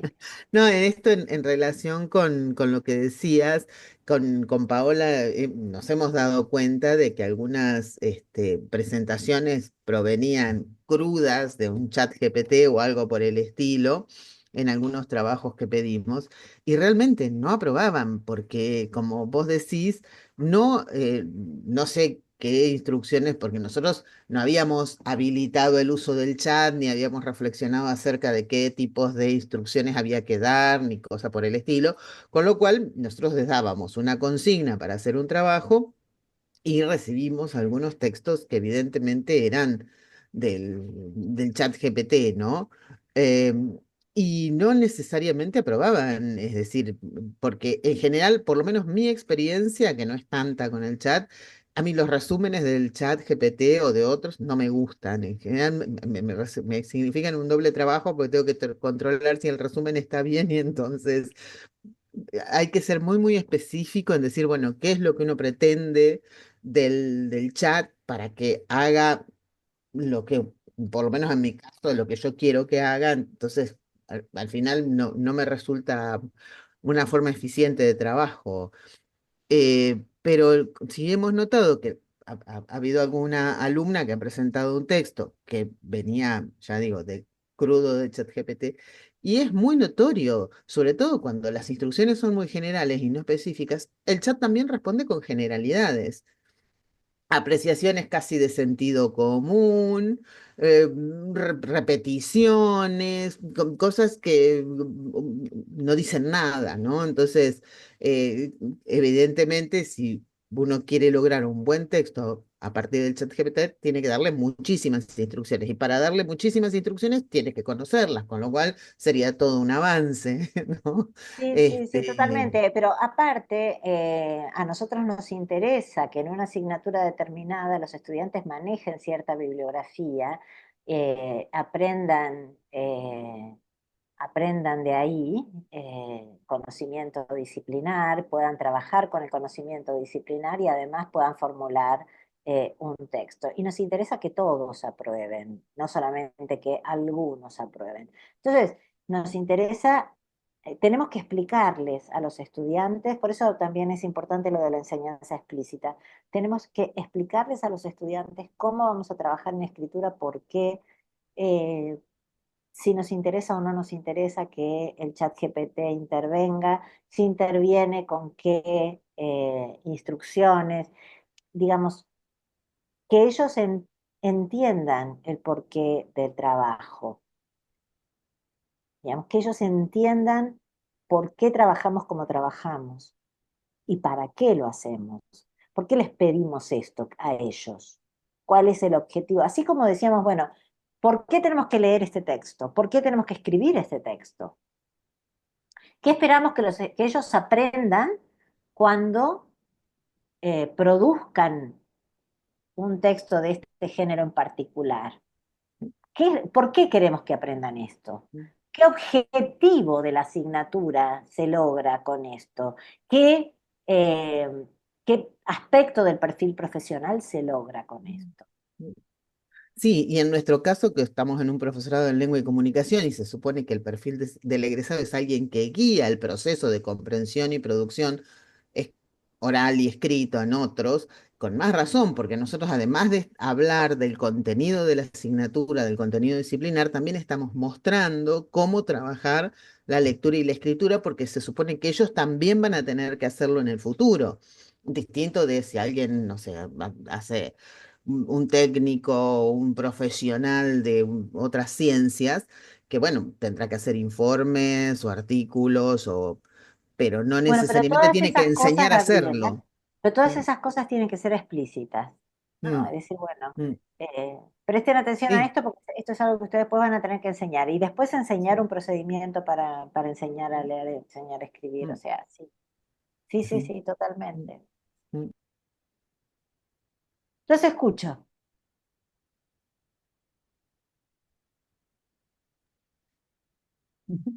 Bueno, en el caso de la cátedra en la que estoy, también ahora que estamos trabajando con la problemática de la escritura, y que Gabriela dijo en el profesorado en lengua y comunicación, los que ingresan en primer año, hay muchos que nos dicen que la práctica de la escritura es que tienen práctica de escritura creativa, ¿no?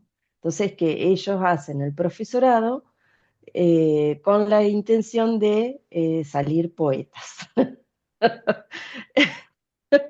o que quieren ser literatos. Y nosotros no enseñamos a escribir en textos literarios, o sea, no enseñamos escritura creativa. Entonces, por ahí tenemos alguna actividad de escritura creativa y las correcciones que hacemos, en realidad no corregimos el texto, pero por ahí hacemos esto que vos decís, leemos el texto y marcamos aquellas partes que por ahí no se entienden o que les preguntamos a ver qué intención tiene o qué es lo que quiere generar en el lector con aquel texto creativo. Y bueno, nos da, la verdad, en algunos casos se enojan mucho porque ellos dicen que, bueno, lo primero que nos dicen es que, ay, yo escribo bien. Entonces, ¿cómo puede ser que no entiendas lo que yo quiero escribir? Bueno, bueno, nada, era compartir Claro, bueno, simplemente esto, ¿no? no, no, está, Como por está ahí bien. Por conozco, eso, no, por eso no. frente a ese tipo de apreciaciones eh, que no tienen fundamento disciplinar, digamos. Yo escribo bien, yo tengo una buena práctica, a mí siempre me aprobaron en la escuela. Yo era muy buena alumna y me sacaba siempre Sí, 10. sí, sí, Bueno, ok, sí. No, yo no, te... nos dicen que en filosofía aprueban, ¿cómo puede ser? Porque filosofía, sociología y comprensión de textos son de la carrera del profesorado y se cursan en el mismo cuatrimestre. Entonces, ¿qué nos dicen? ¿Cómo puede ser que en filosofía me saco 10, me aprueban los trabajos escritos y en comprensión no apruebo el trabajo? Bueno, Igual casi tenemos nadie saca ese 10, ¿eh? problema, tenemos. Así Ojo, que no, nos llegan nadie lo saca. las Yo informaciones, los soy medio comentarios llegan. distorsionada. Entonces decimos, bueno, no sé, problema de Bueno, pero filosofía o no, sociología. no, ahí hay ahí hay algo que surgió en el encuentro pasado y que a mí me parece importante volver a traer sobre la mesa. Qué importante que todos trabajemos de la misma manera, porque de ese modo, en una institución, ¿no? Porque de ese modo no hay sorpresas, no hay interrogantes de este tipo, hay hay como, ¿cómo decirles? Lo que yo digo que uno de los objetivos de los programas que yo diseño es aprender la propuesta didáctica como un procedimiento de escritura y que a fuerza de repetirlo en una materia, en otra materia, en otra materia, en otra materia, en otra materia, los alumnos aprenden ese procedimiento de escritura y se lo apropian y lo aplican después en su vida. Pero todo esto tiene que ser explícito. Entonces, miren qué importante si todos trabajáramos de la misma manera, ¿no? Son las 6 menos cuarto y nosotros tenemos hasta las 7. Yo quería proponerles, primero les voy a preguntar si tienen más comentarios para hacer ahora, pero quería proponerles otra vez reunirse en grupos a partir de lo que vimos, afinar la consigna, preguntarse si la consigna dice exactamente lo que yo espero que el estudiante haga. Eh, no sé si tienen a mano el texto modelo, bueno, ver qué mirarían del texto modelo para explicar, cómo planificarían todo el trabajo de escritura. En fin, ¿cómo harían un trabajo de escritura en una materia X aprovechando lo que hemos visto acá, preferentemente, porque, digamos, nuestro objetivo es reflexionar sobre esto que les traigo y que ustedes vean si se ajusta o no se ajusta a su expectativa, a sus posibilidades o lo que sea, pero trabajar sobre esta propuesta. ¿Qué les parece? ¿Tenemos como para armar grupos, Paola? Sí, sí, Por sí, ejemplo, tenemos. María y Milton. Mm, Nicolás, ¿con quién entra? Nicolás, vos eras sociólogo, ¿no? sí. ¿Con quién se junta Nicolás? ¿Con quién Mm. va a ir Carlos? Bueno, en fin. Sí. Fernanda, ¿qué va a hacer? Bueno, nosotros tenemos un problema, que 6:30 tenemos un encuentro de carrera con ingresantes.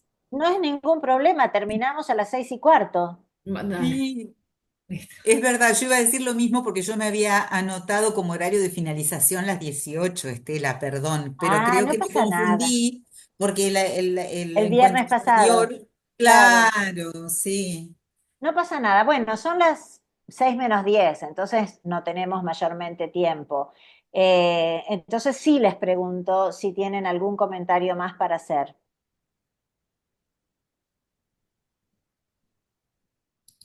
Ah, O bueno. No, preguntas. No, no, yo, En la rúbrica, que vos hablaste de rúbrica, ¿no? Sí. ¿Cómo para la escritura? Les voy Porque a... nosotros tenemos una rúbrica para los trabajos escritos que responde a los criterios de el contenido textual. A ver, espera que me voy a fijar. Está más bien ligado a lo que es el género y eh, Sí, Bueno, estas no me rúbricas sale también la son palabra. específicas. Estas rúbricas son específicas para el género y te contesto brevemente. Las construimos Sí, a partir de la rúbrica. Si el estudiante vio tales elementos del texto en la deconstrucción, en la rúbrica sí. esos elementos se recogen y se ponen en términos de pregunta. Ah, Para que ellos vean, mi texto tiene esto así, usa esto así.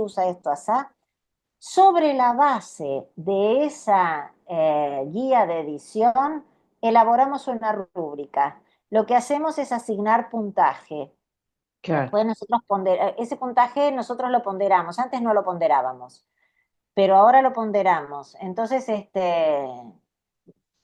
cosa que no es ninguna genialidad. Un docente de ciencia, tecnología y sociedad me decía, bueno, pero yo siempre pondero cuando hago la evaluación. Bueno, por eso digo, no es ninguna cosa novedosa. En todo caso, lo Sí, único que hacemos nosotros es sistematizar un procedimiento para hacer ese trabajo en este tipo de rúbrica en particular, atendiendo a lo que a nosotros nos interesa que vean en sus textos en relación con cada género en particular. Entonces, hay tantas rúbricas como materias en las que se trabaja, porque en cada materia hay un trabajo distinto que se hace sobre escritura. Les puedo mandar, bueno, hay un artículo donde se describe mm, cómo hacemos eso. Se los puedo también, lo encuentran en línea, así que yo les doy sí, se lo pongo en la bibliografía y ustedes después sí. lo buscan, sí, con todo gusto, Mm. con todo gusto.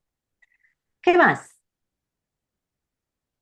Carlos, Fernanda, Nicolás, que han estado calladitos.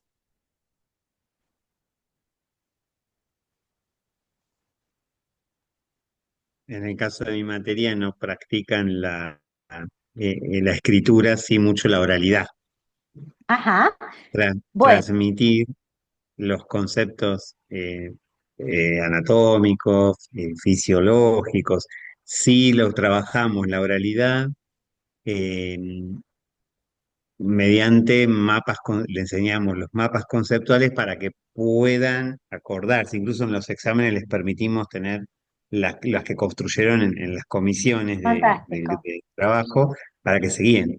Esa Fantástico, la porque nuestra ahí es oralidad. también ahí aprenden, digamos, a hacer lo que decía Milton, ¿no? A exponer a partir de un PowerPoint, por ejemplo. Eso Claro. es tremendamente importante. Si pudieras incluir algún ejercicio de escritura, sería ya un golazo, porque es realmente importante que escriban. Así que genial, Bien. Carlos. Bueno, nosotros en la cátedra, las exposiciones orales, les hacemos escribirlas, o por ahí hacer un esquema previo eh, para que ellos elaboren la puesta en acto que no lleguen a la exposición oral sin haber previamente elegido un tema desarrollado y se miden el tiempo, porque también medimos el tiempo y le damos una rúbrica con lo que le vamos a evaluar. Espectacular, genial.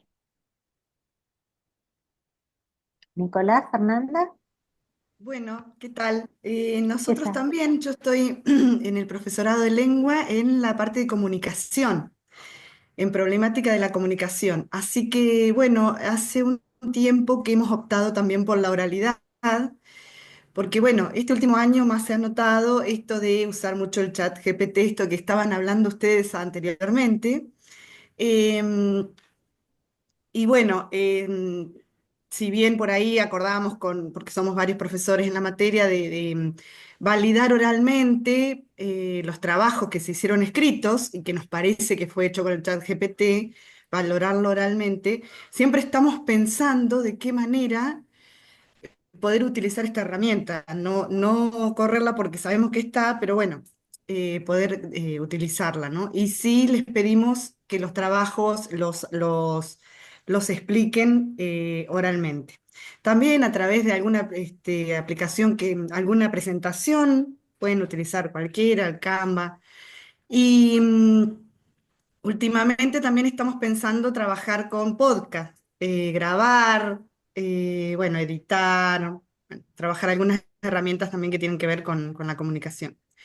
A mí me También parece pensamos, espectacular todo eso, pero sí, yo les recomiendo que no abandonen la sí, escritura, sí, sí, porque contra todo lo que parece, la escritura, digamos, es lo que estructura una secuencia de razonamiento. tal Que cual. ustedes me dirán, bueno, pero eso se puede hacer en forma oral, pero para hacerlo en forma oral, en el marco de una disciplina, es necesario eh, hacer un texto, es necesario Claro, sí, elaborar sí. un texto. Entonces es muy importante trabajar con escritura. Ujú. Y Nicolás, porque perdóname Fernanda, pero se nos termina el tiempo, ¿querés Sí, decirnos sí. algo? No, no, yo sí doy sociología. Bueno, en sociología por ahí hemos encontrado por ahí un poco para sortear estas cuestiones del uso del chat GPT, que para hacer trabajos, hemos encontrado como una herramienta que es la de tratar de que los estudiantes elaboren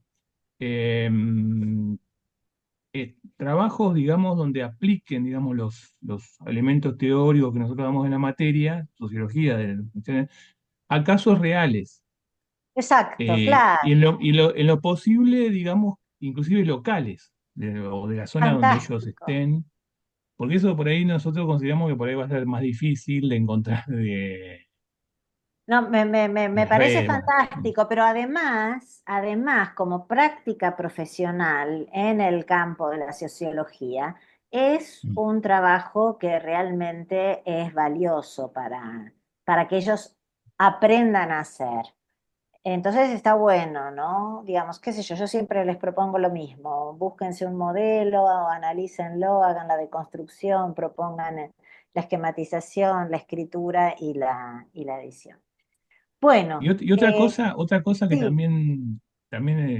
que siempre, esto sí, siempre les decimos, o por lo menos yo siempre les digo hace años a los estudiantes de todas las carreras que el estudio de la universidad es básicamente, cuando se reciban como profesionales, es comunicar.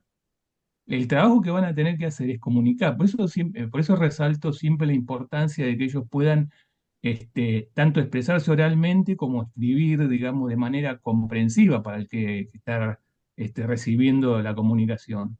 Porque todo el trabajo profesional que nosotros hacemos, sea la disciplina que sea, es un trabajo de comunicación, básicamente.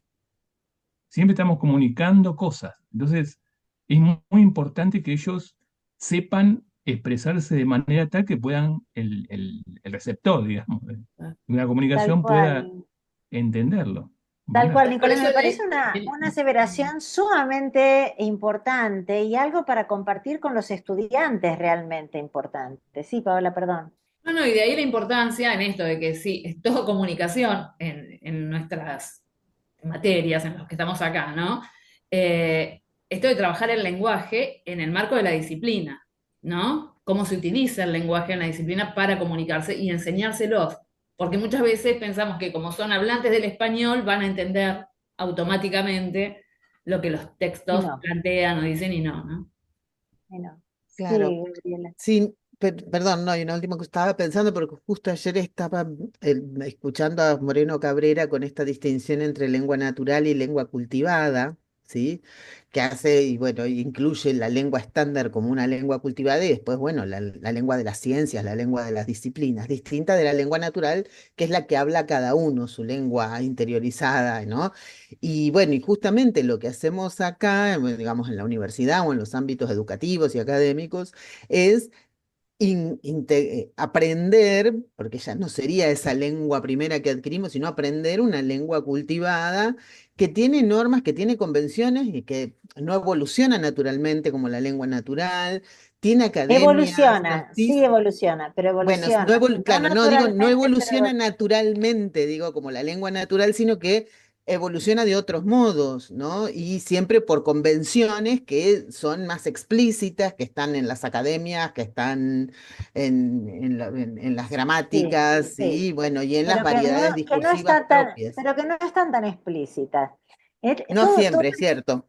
eso no está tan explícito. Y por eso yo inicié la primera presentación con Bernstein, que hace más de 50 años partía de esa idea. Hay un artículo muy interesante de Bernstein que plantea, digamos, cómo el conocimiento se estructura y después, y Halliday va como dando respuesta a esa propuesta con caracterizaciones del lenguaje, lo que vos llamaste lenguaje natural y lenguaje de las ciencias, ¿no? Es decir, Claro, Bernstein lo llama del lengua sentido, cultivada, ¿no? Que claro, llaman. Bernstein lo Sí, que en llama realidad, de, claro, Moreno Cabrera dice que es una distinción que en realidad había hecho el Dante, ¿no? Dante Alighieri. claro, por eso digo, bueno, nada, son cosas que han tenido que ser estudiadas para poder explicarlas y es importante que eso llegue a los estudiantes para que puedan apropiarse. Así que bueno, nada, no los quiero demorar más porque ya en un ratito tienen este otro evento. Yo les agradezco muchísimo su participación, su permanencia, su diálogo. Espero que esto les haya sido de alguna utilidad. Yo me quedo a su disposición. Voy, por supuesto, a mandarles la bibliografía que le prometí a Paola. Y bueno, y cuentan con Paola también para cualquier cosa. Así que bueno, les agradezco muchísimo. Gracias, Paola, No, particularmente. muchísimas gracias a vos, Estela, y por tu generosidad, por tu disposición. La verdad que tus conocimientos, porque los pusiste todos sobre la mesa, no te guardaste nada, así que, e hiciste fácil lo difícil. Así que, Bueno, muy muchas agradecida. gracias. Yo Sí. supongo que guardé un montón, pero muchas gracias.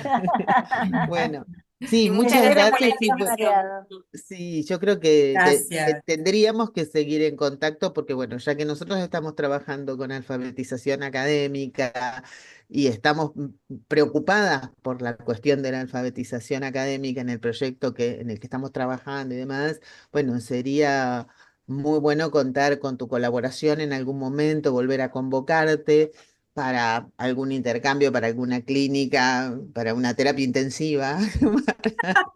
Así Bueno, que les bueno, agradezco. es muy bueno este primer contacto, como no, para seguir pensando a futuro, nuevos caminos y nuevos encuentros. Bueno, Así les que, pero agradezco un muchas gracias por montón. esto.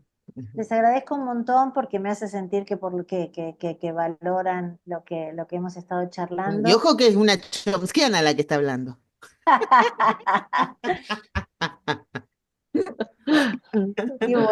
Y bueno, siempre nadie es perfecto, ¿viste? No, exactamente, Estela, la toleramos, la toleramos. Así que bueno, Bueno, no, gracias, muchísimas gracias y por supuesto que sí, claro, quedo a disposición.